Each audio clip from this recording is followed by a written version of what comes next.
রিজিকের পূর্ণ স্তর কোনটা? পূর্ণ হয়ে যাওয়া, একদম পরিপূর্ণ হয়ে যাওয়া, এটা হলো রিদাল্লাহ, আল্লাহর সন্তুষ্টি। কার সন্তুষ্টি? জোরে বলেন। আল্লাহর সন্তুষ্টি হলো আমার জন্য সবচেয়ে বড় পাওয়া। রিজিকের মধ্যে সবচেয়ে বড় বিষয় হলো আমি আল্লাহর খুশি মতো চলতে পারতেছি, আমার আল্লাহ আমার প্রতি খুশি। আমি দোয়া করে গেলাম, দেখলাম যে আমার দোয়া আল্লাহ কবুল করেছেন। আমি চাইনি, কিন্তু আল্লাহ আমার জন্য একটা কল্যাণকর বস্তু দিয়ে দিয়েছেন। তার মানে হলো আমি আল্লাহর সন্তুষ্টি করতে পারতেছি, নামাজগুলো পড়তে পারতেছি, আল্লাহর বিধানগুলো মেনে চলতে পারতেছি। আল্লাহর কথা মতো যখন আমি আমাকে চালাতে পারতেছি, তখন বোঝা গেল এটা হলো রিজিকের পরিপূর্ণ স্তর।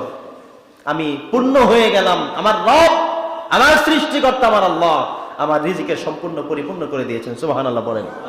তার মানে হলো আল্লাহর পক্ষ থেকে যদি আমরা তার সন্তুষ্টি অর্জন করতে পারি, আল্লাহকে খুশি করাতে পারি, আল্লাহ আমার প্রতি খুশি হন, তাহলে আমার পৃথিবীতে সব হয়ে যায়। মান লাহুল মাওলা ফালাহুল কুল, যে যার জন্য আল্লাহর হয়ে যায় তার জন্য সব হয়ে যায়। আরে ভাই, আল্লাহ যদি আমার প্রতি খুশি থাকেন, তাহলে পৃথিবীর মানুষ সব আমার প্রতি অখুশি হয়ে গেলে আমার কোনো কিছু আসে যায় না। আমার রব আমার পক্ষে আছেন, আমার রব আমাকে ভালোবাসেন, আমার রব আমাকে সাহায্য করবেন, আমার রব আমাকে সাহায্য করে যাচ্ছেন। পৃথিবীর সব মানুষ আমার বিপরীত থাকলেও আমার কোনো টেনশন নাই, কারণ মান লাহুল মাওলা ফালাহুল কুল, যার জন্য আল্লাহ হয়ে যায় তার জন্য সব হয়ে যায়। সুবহানাল্লাহ পড়েন। এবার আসুন রিজিকের প্রশস্ত স্তর, একেবারে প্রশস্ত, এটা হলো ধৈর্য ধারণ করা। অনেকের মধ্যে কিন্তু ধৈর্য নাই। কথা বুঝতে পেরেছেন? ধৈর্য নাই। তার মানে হলো আমার রব আমাকে ধৈর্য দিয়েছেন, এটাও আল্লাহর থেকে রিজিক হিসেবে সবচেয়ে বড় একটি পাওয়া, এটাও আল্লাহ তাআলা আমাকে দিয়েছেন। আপনি যদি মনে করেন রিজিক হলো শুধু খাওয়া দাওয়া করা, রিজিকটা শুধুমাত্র খাওয়া দাওয়ার মধ্যে সীমাবদ্ধ নয়, বরং আল্লাহ আমাকে যা কিছু দান করেন সবটাই হলো রিজিক। এটা খাওয়া হতে পারে, স্ত্রী সন্তান হতে পারে, সুস্থতা হতে পারে, ধৈর্য হতে পারে, সবর হতে পারে, আল্লাহকে মানা হতে পারে। আল্লাহু আকবার বলেন। তাহলে রিজিকের প্রশস্ততম স্তর হলো ধৈর্য ধারণ করা। মাঝে মধ্যে আমাদেরকে আল্লাহ তাআলা পরীক্ষা করেন, মাঝে মধ্যে আল্লাহ তাআলা আমাদেরকে বিপদে ফেলেন। তো এই যে বিপদ আসা, মুসিবত আসা, তার মানে হলো আমার আল্লাহ তাআলা আমাকে পরীক্ষার মধ্যে ফেলেছেন, আমাকে বিপদের মধ্যে ফেলেছেন, আমার থেকে আল্লাহ পরীক্ষা নিচ্ছেন আমি ধৈর্য ধারণ করতে পারি কিনা।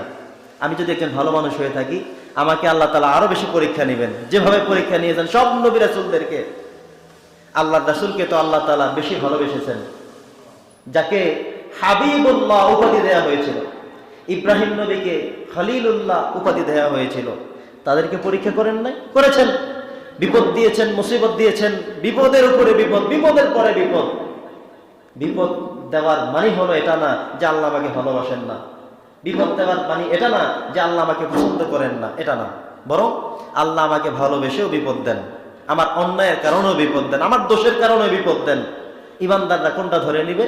যে আল্লাহ আমাকে বিপদ দিয়েছেন, আমি ধৈর্য ধারণ করব, সবর করব, ধৈর্য ধারণ করব। এটা ধৈর্য ধারণ করতে পারা, এটাও একটা বড় রিজিক, প্রশস্ততম রিজিক। সুবহানাল্লাহ পড়েন। যে আল্লাহ আমাকে ধৈর্য ধারণ করতে সাহায্য করেছেন।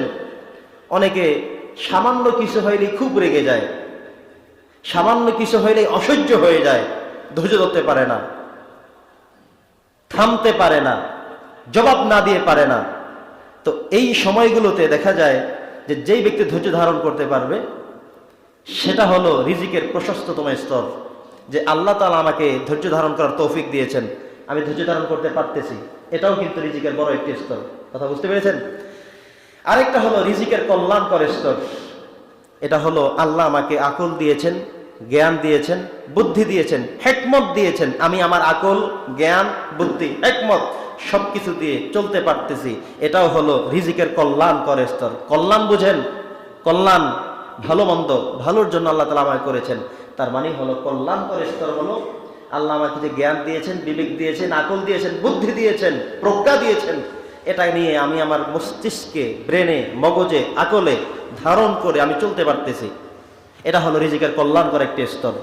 তার মানে হলো আমার রব আমাকে এমন কিছু জ্ঞান বুদ্ধি দান করেছেন, আমি আমার জানাশোনার বিষয়গুলোকে আমার জ্ঞানের সাথে, আকলের সাথে, মগজের সাথে একত্রিত করে কোথায় কোনটা বলতে হবে বলতে পারি, কোথায় গিয়ে থামতে হবে, কিভাবে চলতে হবে, কিভাবে খাইতে হবে, কিভাবে ধরতে হবে, কিভাবে বলতে হবে, কোথায় কোনটা বলতে হবে, এই সবগুলো পারতেছি।